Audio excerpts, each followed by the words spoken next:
बिस्मिल्लाहिर्रहमानिर्रहीम।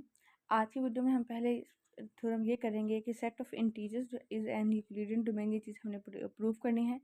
Euclidean domain की definition और उसके रिलेटेड थ्योरम हमने प्रीवियस वीडियो में किया था, जिसमें हमने ये चीज़ प्रूव की थी कि every field is a Euclidean domain. तो ये चीज़ तो हम जानते हैं कि every field is a Euclidean domain, क्योंकि ये प्रीवियस वीडियो में हमने प्रूव भी कर दिया था एक जनरल फील्ड लेके। लेकिन मसला यहाँ पे ये है कि जो सेट ऑफ इंटीजर्स है ये फील्ड नहीं है, ये एक इंटेग्रल डोमेन है।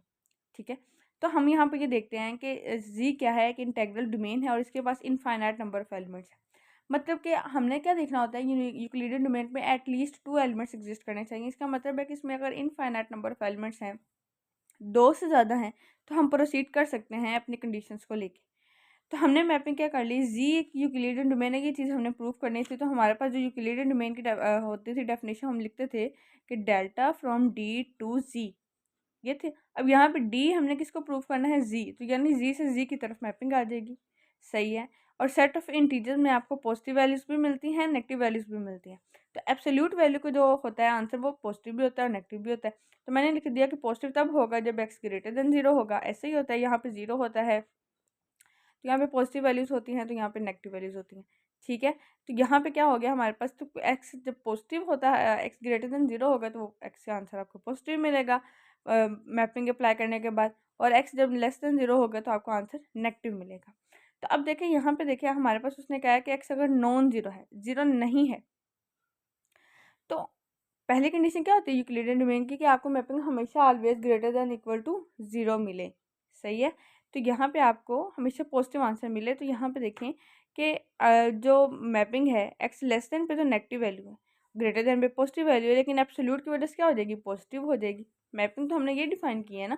हैंस की फर्स्ट कंडीशन जो है वो फुलफिल होगी कि डेल्टा ऑफ एक्स जो होगा वो always greater than equal to 0 होगा। अब देखिए यहाँ पे आप नेगेटिव भी ले लेंगी ना, तो एब्सोल्यूट वैल्यू की वजह से आंसर पॉजिटिव ही आएगा आपका। सेकंड कंडीशन थी हमारे पास कि आपने ए और बी दो नॉन जीरो एलिमेंट्स फील्ड में उठाने हैं, और इन दोनों के प्रोडक्ट के ऊपर जब आप मैपिंग अप्लाई करें तो वो ग्रेटर देन इक्वल टू हो किसी एक के की मैपिंग के। ठीक है, तो यहाँ पे हमने एक्स और वाई लिए हुए हैं, एक्स और वाई दो नॉन जीरो ले लिए, क्योंकि ये एक इंटेग्रल डोमेन है। इंटेग्रल डोमेन ये कहती है कि उसके ऊपर पास कोई जीरो डिवाइजर नहीं होता, और अगर कोई जीरो डिवाइजर नहीं होता तो इसका मतलब है कि वहाँ पे अगर एक्स और वाई को दो नॉन जीरो एलिमेंट्स आप उठा रहे हैं, तो उनका जो प्रोडक्ट होगा वो भी नॉन जीरो ही होगा। ये तो इंटेग्रल डोमेन की वजह से डेफिनेशन आ गई। अब यहाँ पे जब हमने एक्स और वाई के प्रोडक्ट के ऊपर मैपिंग अप्लाई की, तो मैपिंग तो हमने डिफाइन की हुई थी एब्सोल्यूट वैल्यू ऑफ एक्स, तो मैंने उसके यहाँ पे लिख दिया absolute value of x y. Absolute value of x y को हम सेपरेट लिख सकते हैं absolute value of x into absolute value of y. ठीक है, तो ये देखें, अब फॉर एग्जांपल मैं बात कर रही हूँ 3 और 5 की मल्टीप्लिकेशन की। लेट्स सपोज कि मैं 3 और 5 ले रही हूँ, तो ये ग्रेटर देन होगा ना 3 से, और ये 3 और 5 का प्रोडक्ट ग्रेटर देन होगा 5 से, यानी कि इन दोनों का प्रोडक्ट इन दोनों में से किसी एक एलिमेंट के ग्रेटर ही होगा। इसी तरह से एक्स वाई की एब्सोल्यूट वैल्यू का जो प्रोडक्ट है ये ग्रेटर देन इक्वल टू ही होगा किसके, इस एब्सोल्यूट वैल्यू ऑफ एक्स के। और ये एब्सोल्यूट वैल्यू ऑफ एक्स क्या है, किसका आंसर आया था, फाई ऑफ एक्स का। यानी कि हमने ये चीज़ प्रूव कर दी कि ये जो डेल ऑफ एक्स वाई है ये ग्रेटर देन इक्वल टू है डेल ऑफ एक्स के। दो प्रोडक्ट के ऊपर आपने करवाया, ठीक है, मैपिंग अप्लाई की, तो ये ग्रेटर देन इक्वल आ गया, ग्रेटर देन आ गया किसके, एक टर्म की मैपिंग की। तो सेकंड कंडीशन भी हमारे पास फुलफिल होगी यूक्लिडियन डोमेन की।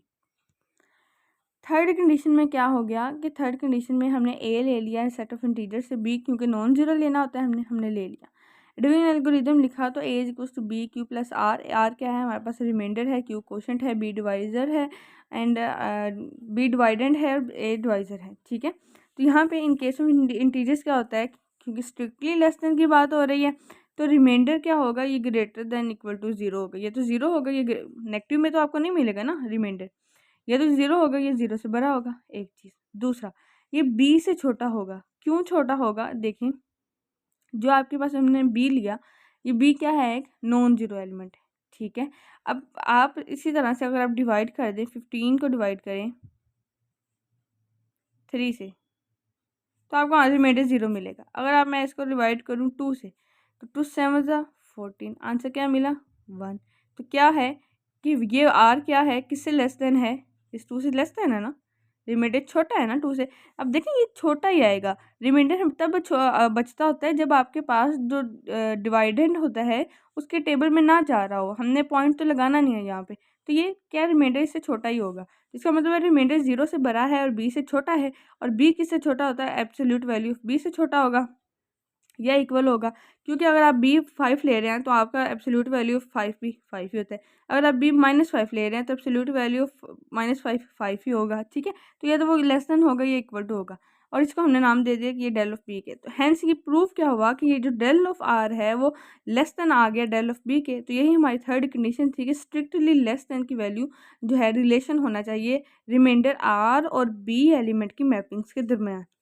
तो ये थर्ड कंडीशन भी फुलफिल हो रही है। और आर में क्या है, या तो यहाँ पे 0 होगा, मैंने वही बात की, या तो यहाँ पे आर 0 होगा या क्या होगा, del of r less than किसके होगा, डेल ऑफ बी के। तो थर्ड कंडीशन भी फुलफिल हो गई है। दिस इम्प्लाइज दैट कि जी क्या है, एक यूक्लिडियन डोमेन है।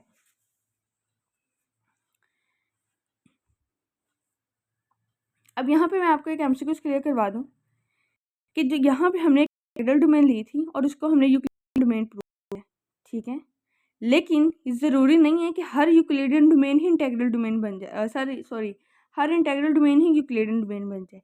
मीनिंग दैट आप लिख सकते हैं कि every Euclidean domain is an integral domain. ये तो होगा ही होगा, बट देखिए यहाँ पे हमने जी एक इंटीग्रल डोमेन लिया, इसके लिए हमें स्पेसिफिक कंडीशंस लेनी पड़ेंगी।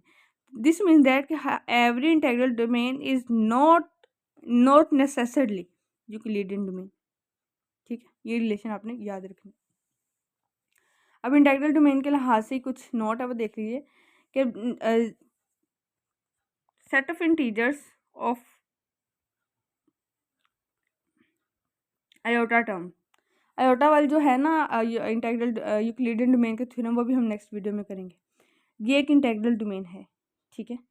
2z is not an integral domain because 2z doesn't contain unity element. देखिए ना 2z आएगा तो क्या आएगा, इवन नंबर का सेट आएगा, पॉजिटिव में भी और नेगेटिव में भी।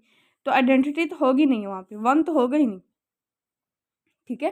तो इसलिए क्या होगा, 2z क्या है, एक इंटीग्रल डोमेन नहीं है। तो वो ये पूछ सकता है आपसे कि आप सेट ऑफ इंटीजर्स खुद तो एक इंटीग्रल डोमेन है, तो इसमें से कौन सा इसका सबसेट है, ये सब ग्रुप है जो इंटीग्रल डोमेन नहीं है, तो वो 2z है। z इंटीग्रल डोमेन है, 2z इंटीग्रल डोमेन नहीं है। फिर उसके बाद z/3z ऑफ x, यानी कि पॉलिनोमियल रिंग ऑफ इंटीजर्स की बात हो रही है, ये भी एक इंटीग्रल डोमेन है, क्योंकि z/3z एक इंटीग्रल डोमेन। देखिए 3z इंटीग्रल डोमेन है, तो 3z को z भी इंटीग्रल डोमेन है, 3z भी इंटीग्रल डोमेन है। इन दोनों का जो डिवाइडर होगा वो भी इंटीग्रल डोमेन होगा, और अगर इन दोनों का डिवाइडर इंटीग्रल डोमेन है तो इसका मतलब है कि 3z का पॉलिनोमियल रिंग भी इंटीग्रल डोमेन ही होगी। आप इसको इस तरह से लेके देख लें कि मैंने इसमें से क्या लिया, a ले लिया मैंने 3, b ले लिया 6, ठीक है। ए बी का प्रोडक्ट आ गया 18, ए भी नॉन जीरो है, बी भी नॉन जीरो है, ए बी का प्रोडक्ट भी नॉन जीरो है, hence 3z is an integral domain. इस तरह से भी आप शॉर्टली ट्रिक के साथ चेक कर सकते हैं कि आपके पास इंटीग्रल डोमेन है या नहीं है। तो देखें जिस तरह से आप दो नंबर्स को डिवाइड करेंगे तो आंसर भी आपके पास एक नंबर ही आएगा, उसी तरह से दो इंटीग्रल डोमेन्स को डिवाइड करेंगे तो आंसर भी आपके पास एक इंटीग्रल डोमेन ही आएगा। इसी तरह से आपने दो इंटीग्रल डोमेन को अगेन डिवाइड किया, यहाँ पे पॉलिनोमियल आल्सो ये पॉलिनोमियल रिंग है उसी इंटीग्रल डोमेन की, तो ये भी एक इंटीग्रल डोमेन ही होगा। अब नेक्स्ट वीडियो में हम ये देखेंगे कि every Euclidean domain is a principal ideal domain. Basically हमने अभी देखा यूक्लिडियन डोमेन और इंटीग्रल डोमेन का रिलेशन। नेक्स्ट वीडियो में हम देखेंगे यूक्लिडियन डोमेन और प्रिंसिपल आइडियल डोमेन का रिलेशन। ओके।